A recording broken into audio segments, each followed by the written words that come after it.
15 شعبان کی رات میں ہمارے ملکوں میں جو ہمارے عجمی ملک ہیں اس میں وہ کچھ ہو رہا ہے جو نہ میرے نبی نے کیا، نہ صحابہ نے کیا، نہ تابعین نے کیا۔ عجیب و غریب عبادات گھڑ لی ہیں، عجیب و غریب اس کے اعمال بنا لیے ہیں اپنی طرف سے، اور مسجدیں بھری ہوتی ہیں اور روشنیاں لگی ہوتی ہیں اور وہ آتش بازی ہو رہی ہوتی ہے۔ میرے نبی نے اس رات کی فضیلت بتائی، عمل کوئی نہیں بتایا۔ جیسے یہاں کوئی صلاۃ تسبیح کی جماعت کرا رہے ہوتے ہیں، کوئی اجتماعی تہجد پڑھ رہے ہوتے ہیں، کوئی دیگیں چڑھا رہے ہوتے ہیں، کوئی آتش بازی کر رہے ہوتے ہیں، تو وہ اس میں اتنا غلو ہو گیا ہے کہ یہ بھی ٹھیک نہیں۔ اور کچھ علماء نے اس کے رد میں اس کا اتنا انکار کیا ہے کہ اس رات کی کوئی فضیلت ہے ہی نہیں، یہ بھی ٹھیک نہیں۔ اس بیچ کا راستہ، اس رات کی فضیلت میں جتنی احادیث ہیں وہ ضعیف ہیں، لیکن اتنی کثرت سے ہیں کہ ان سب کا مل کر جمع ہو کر کم از کم وہ حسن لغیر ہی تک تو پہنچ جاتی ہے۔ اور ابن عثیمین رحمۃ اللہ علیہ نے بھی یہ لکھا ہے کہ زیادہ سے زیادہ ان احادیث کے مجموعے سے، چونکہ اگرچہ ضعیف ہیں لیکن کافی زیادہ ہیں، تو وہ حسن لغیر ہی تک پہنچ جاتی ہے۔ تو حسن لغیر ہی سے کوئی عمل ثابت نہیں ہوتا، عمل ثابت ہوتا ہے صحیح حدیث سے۔ ایک احادیث کی کثرت سے روایات اور ایک امت کا عمل، یہ امت کا بہت بڑا طبقہ صدیوں سے اس رات کا اہتمام کر رہا ہے، لیکن کچھ عرصہ پہلے تک اہتمام تھا دن میں روزہ رکھنا، رات کو کچھ نوافل پڑھ لینا، کوئی 2 چیز زیادہ پڑھ لینا، لیکن اب یہ ڈھول تماشا جو اب شروع ہوا ہے اس کا تو کوئی وجود ہی کوئی نہیں ہے۔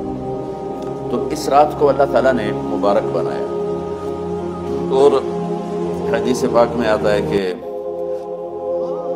اللہ تعالیٰ اس رات میں ساری دنیا کے لوگوں کی بخشش فرماتا ہے سوائے 5 کے سوا سب اہل ایمان کی بخشش ہو جاتی ہے۔ مشرک، المشرک، پہلا مشرک، دوسرا مشاحن، مشاحن کیسے کہتے ہیں؟ دل میں بغض رکھنے والا، کینہ رکھنے والا۔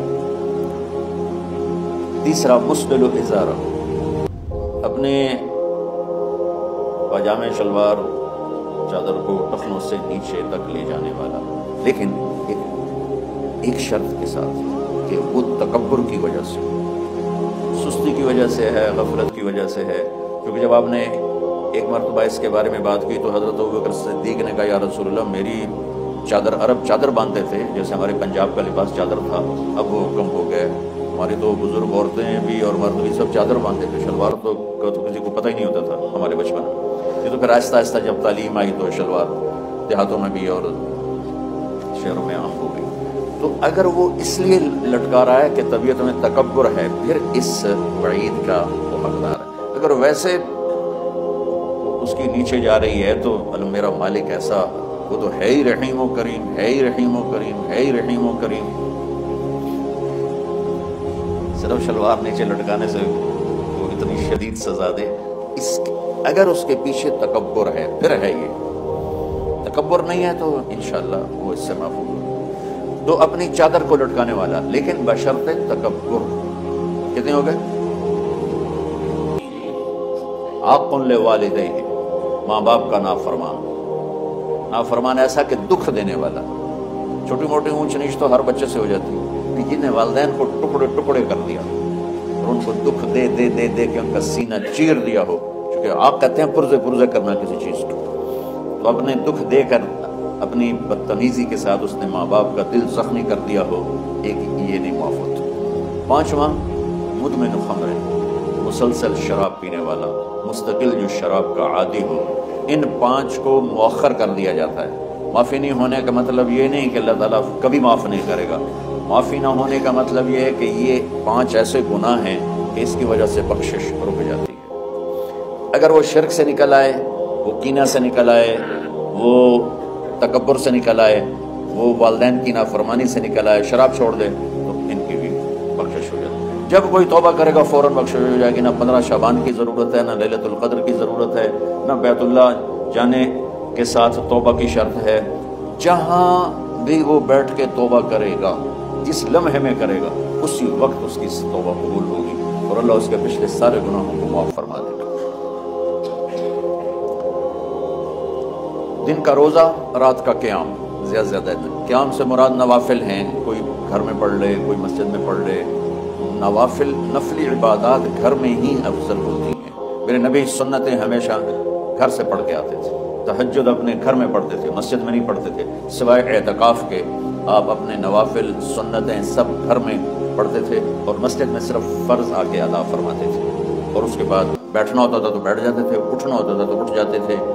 تو اعتدال اللہ کو ہر چیز میں پسند ہے۔ دنیا جو مختصر ہے اس میں کیسے پسند نہیں ہوگی؟ آخرت جیسے معاملے میں بھی اللہ ہم سے کہہ رہا ہے اعتدال امتن وسطا، ایسے عیسائیوں کی طرح ترک دنیا بھی نہ کرو، یہودیوں کی طرح دنیا کے پیچھے نہ پڑ جاؤ، رزق کے حلال بھی کماؤ، اپنے بچوں کو بھی دیکھو، اپنے فرائض کو بھی دیکھو جو دنیاوی ہیں، اور اللہ سے بھی اپنا معاملہ ٹھیک کرو، درست کرو۔ بعد کے زمانے میں صحابہ کے بعد سے ہی